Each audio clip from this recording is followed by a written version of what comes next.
Assalamualaikum warahmatullahi wabarakatuh. Perkenalkan, nama saya Selsi Aulia Buana dengan NIM 2306021. Pada kesempatan kali ini, saya akan mempresentasikan hasil analisis saya mengenai keselamatan dan kesehatan kerja di RSUP Nasional Dr. Cipto Mangunkusumo dengan fokus pada 5 masalah utama K3 dan investigasinya menggunakan 3 metode, yaitu Fishbone, Five Whys, dan SCAT. Tujuan presentasi ini adalah untuk melihat bagaimana insiden terjadi, apa akar masalahnya, dan bagaimana rencana perbaikan dapat dilakukan dalam 1 tahun. RSUP Nasional Dr. Cipto Mangunkusumo atau RSCM adalah rumah sakit rujukan nasional terbesar di Indonesia dengan lebih dari 1.000 tempat tidur dan kompleksitas tindakan medis yang tinggi. Rumah sakit ini memiliki risiko K3 yang sangat besar. Karena itu, penerapan K3 bukan hanya kebutuhan, tetapi menjadi standar keselamatan yang wajib dijalankan oleh seluruh tenaga kesehatan.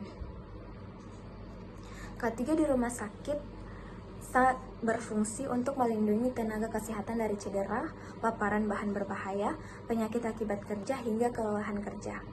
Dengan K3 yang baik, tenaga kesehatan bekerja lebih aman, pasien terlindungi, dan kualitas layanan rumah sakit meningkat secara signifikan. Setelah melakukan pengamatan dan analisis, terdapat 5 masalah utama K3 yang sering muncul di rumah sakit besar RSCM, yaitu yang pertama, needle stick injury pada perawat, yang kedua, kebocoran limbah medis B3, yang ketiga, slip, trip, dan fall di area rumah sakit, yang keempat, paparan bahan kimia disinfektan pada petugas sterilisasi, dan yang kelima, kelelahan kerja atau fatigue pada tenaga kesehatan IGD. Kelima masalah ini memiliki risiko serius sehingga perlu dianalisis lebih dalam. Yang pertama, needle stick injury. Ini terjadi ketika jarum bekas tindakan medis tidak dibuang dengan benar. Dari metode Five Whys, akar masalahnya adalah safety box yang penuh dan SOP yang tidak diawasi. Fishbone menunjukkan faktor manusia, metode, material, lingkungan, dan manajemen berperan. Sementara SCAT menegaskan bahwa kurangnya kontrol manajemen dan tindakan tidak aman menjadi pemicu utama. Masalah ini harus menjadi prioritas karena berisiko menularkan penyakit serius. Yang kedua, kebocoran limbah medis B3. Kebocoran limbah medis B3 terjadi akibat kontainer yang overload atau rusak. Analisis Five Whys menunjukkan adanya ketidaksesuaian jadwal angkut dan kurangnya petugas. Fishbone menguatkan bahwa material, kontainer, metode pengangkutan, serta pengawasan manajemen menjadi penyebab utama.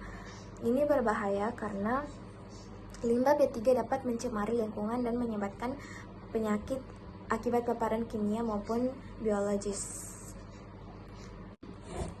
Kemudian masalah ketiga yaitu slip, trip, fall. Insiden jatuh tergelincir umumnya terjadi karena lantai basah dan pembersihan yang tidak dilakukan tepat waktu. Fishbone menunjukkan penyebab yang jelas seperti kurang hati-hati, SOP tidak dijalankan, tidak ada tanda lantai basah, alat pel tidak menyerap air, lalu lintas petugas tinggi, dan pengawasan kebersihan yang lemah.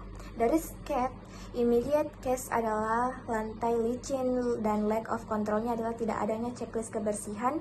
Ini menunjukkan bahwa prosedur housekeeping harus diperkuat.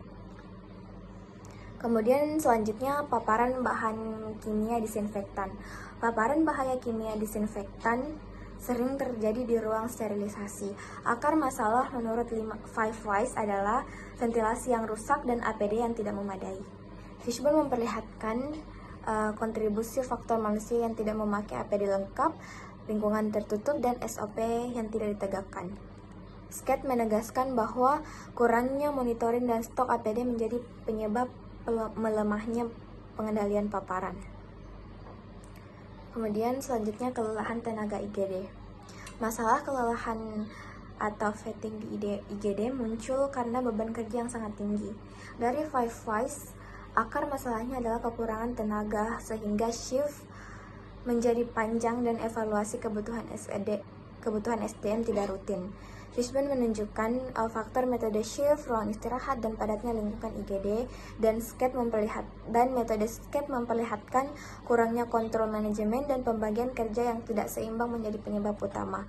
Masalah ini sangat penting karena tenaga yang kelelahan berpotensi melakukan kesalahan medis.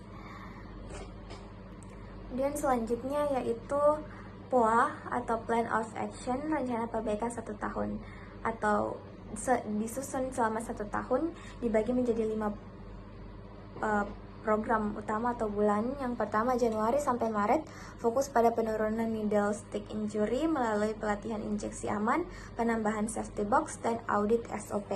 Kemudian di bulan April sampai Mei, perbaikan manajemen limbah B3 dengan mengganti kontainer, menambah petugas, dan inspeksi mingguan. Kemudian Juni sampai Agustus, program pencegahan slip, trip, fall melalui peningkatan petugas kebersihan dan pemasangan rambu. Kemudian di bulan September sampai Oktober, yaitu pengendalian paparan kimia melalui perbaikan ventilasi, pengadaan APD, dan SOP bahan kimia.